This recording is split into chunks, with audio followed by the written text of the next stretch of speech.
இப்போ விஜய் இருக்கிறனால கிறிஸ்டியன்ஸ் ஓட்டு பிளவுபடும் நம்ம யோகிக்கிறோம். காங்கிரஸும் விஜயோட வந்தாச்சுன்னா, முஸ்லிம்கள் ஓட்டும் போகும். ஒரு ரொம்ப ஈஸியா ஒரு 10% ஓட்டு முயற்சி இல்லாமலே டிஎம்கே கிடைச்சிட்டு இருந்தா அடி வாங்கும்ல. அது ஒரு மிகப்பெரிய தாக்கத்த உருவாக்காதா? அப்படிப்பட்ட ஒரு சூழ்நிலையில போட்டியே வந்து தாவேகா கூட்டணிக்கும், ஏடிஎம்கே கூட்டணிக்குங்கிற மாரி வராதுன்னு நினைக்கிறீங்களா? வராது வராது. வராது வராது ஓ! வராது. ஏன்னா ம். உங்களுக்கு காங்கிரஸ் வந்து திமுகவை வெற்றிக்கு தள்ளி விடும். காங்கிரஸ் இருந்தாங்கன்னா, காங்கிரஸ் இல்லைன்னா அந்த வெற்றிக்கு தள்ள விடுறது முடியாது.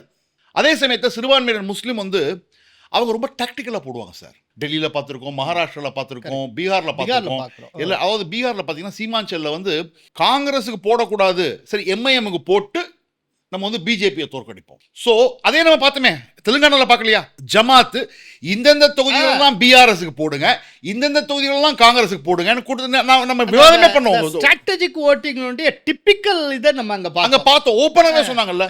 ஸோ அப்படி இருக்கும்போது தமிழ்நாட்டு முஸ்லீம் வந்து அப்படியே மாறிடுவாங்களா சார்?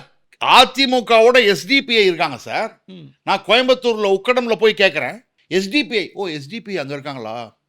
இல்லைம்மா, திமுக தான் போடும். அவன் அந்த அளவுக்கு அந்த ஓட்டு ஸ்பிளிட் ஆச்சுன்னா ஒருவேளை அண்ணாமலை ஜெயிச்சுருவாரோங்கிறதுக்காக தானே அவன் வந்து திமுகவுக்கு போட்டாங்க. So, இனிமே அப்படின்னா கேட்காது, அப்படின்னா பிஜேபி ஜெயிச்சிடக்கூடாது. அவ்வளோதான். அந்த ஒரு நோக்கத்துல எக்ஸாக்ட்லி.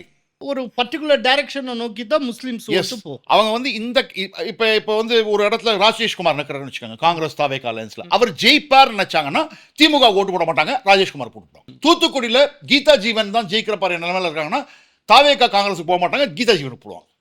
அவங்களோட தெளிவு, அவங்க தெளிவா இருக்காங்க, மற்றவங்க தான் தெளிவா இல்லை.